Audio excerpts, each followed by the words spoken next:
Welcome to South Olympic Branch Update number 21.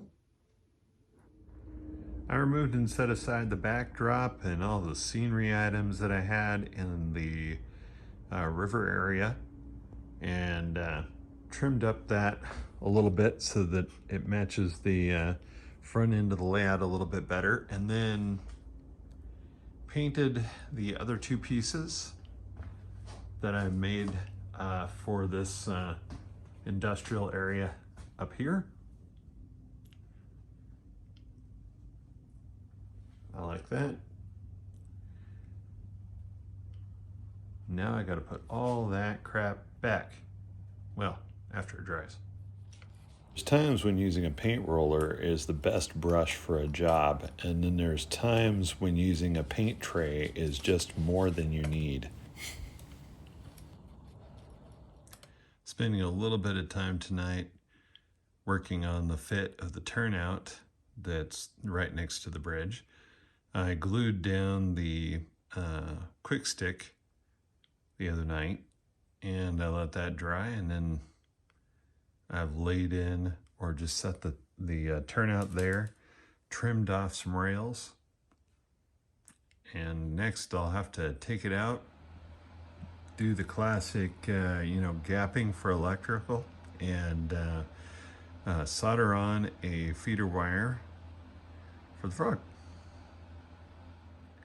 I've got to go get ready for work here shortly, but before work this morning, I got the gumption up to come out here and solder the wire to the frog point, and also cut the gaps in the turnout. Now, I've done this a number of times, and you might think that this gets to be a habit, but a friend was over recently and he noticed this little list up here. And the reason why that cheesy little list is up there is so that I don't install a turnout without doing all these things. And every time I go to do one, I think I should reference my list. And it has saved me once or twice, maybe more than that, on this railroad. So I guess what I'm saying is, don't be ashamed of the list, right? If it's saving you work, who cares if the occasional friend comes by and laughs at you?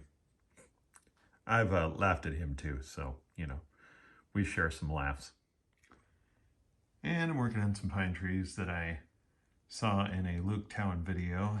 Not really impressed with the results I'm getting so far, but we'll see. This end of the bridge is coming out a little bit low, so I'm putting some 040 shims under it. And the retaining wall is just a piece of 040 plastic I'm putting in there. I have yet to paint that. I glued it to the pier because I do want them to sort of look solid together. I'll fill in around that, and I'm going to paint it all at once. This was one of a bunch of really cheap trees that I talked about before. I took one of those today and I took some floral basil paint, and I painted it, not giving it a heavy coat, but enough so that was what it looks like after. Again, before, after. Okay, now with one completed abutment in place, on to the next thing.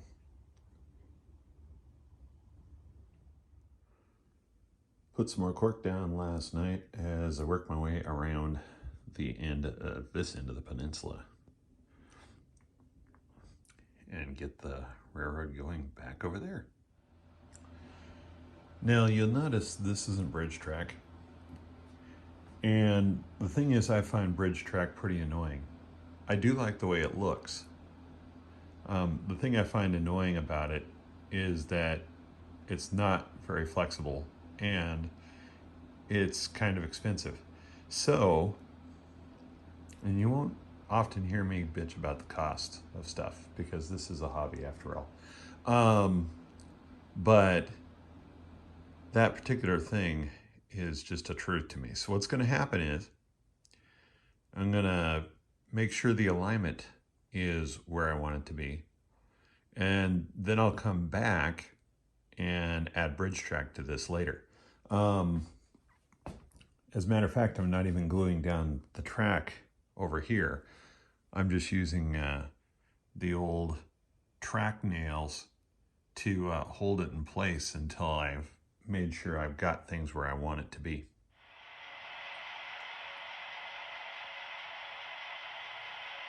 Time to watch the first train cross the outside track on the bridge.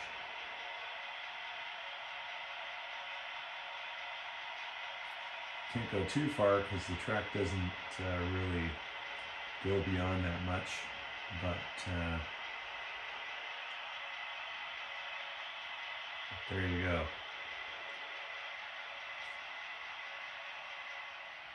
One more time, but from a different angle.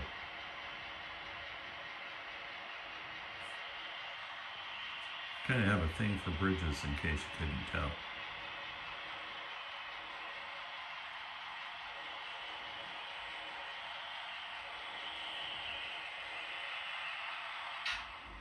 Initially, I was going to put a crossover over here between these two lines right there.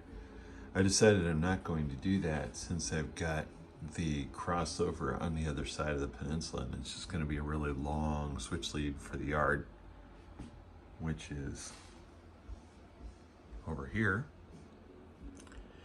And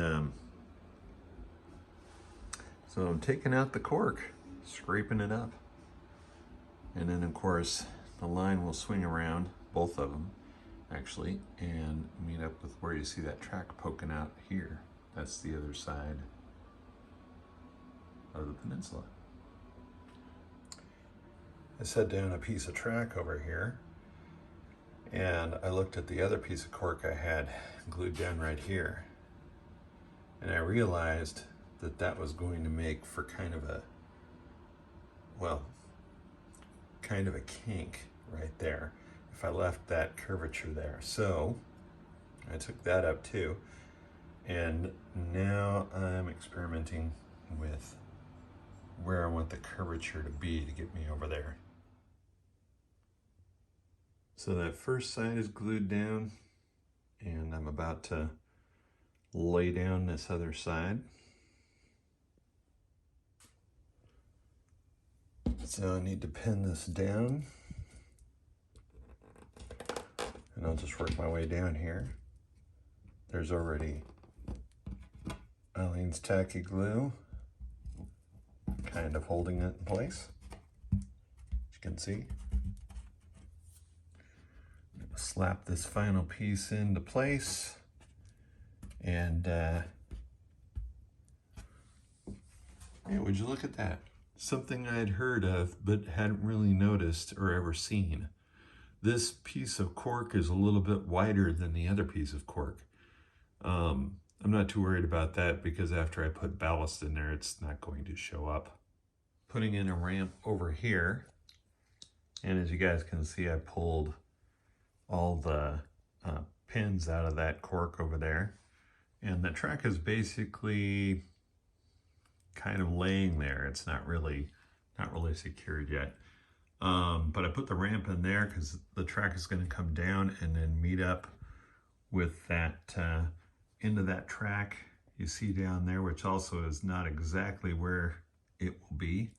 I'm thinking about putting a turnout and having it so a line can come off this way to a dead end, maybe a switch engine pocket for the line. I haven't decided on that yet. As I laid the track through here, I realized that I was going to need a auto reverser for this section. I didn't have a PSX-AR, which was kind of the recommended thing to do. So I called a terrain store that's kind of local, and they didn't have one either.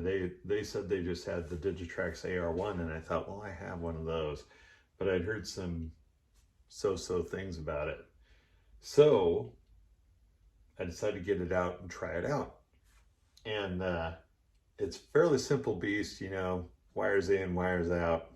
But the wire connections are really small.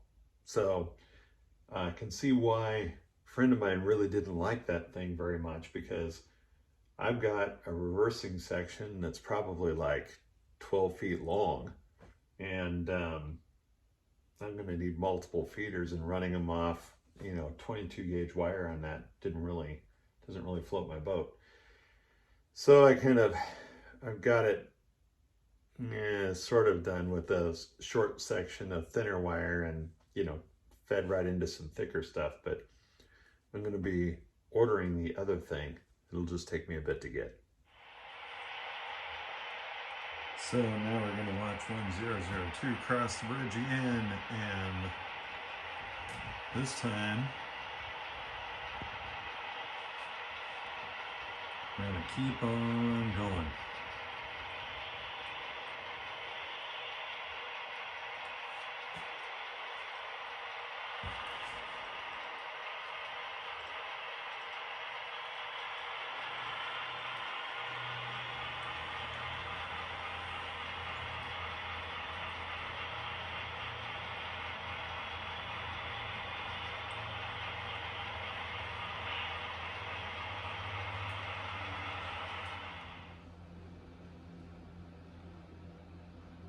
Well, sadly, this is not a 4-gram tree. I was making some trees with the advice from a YouTube video, and well, my results aren't like the results in the video. Anyway, I think I'm going to call that good on episode number 21.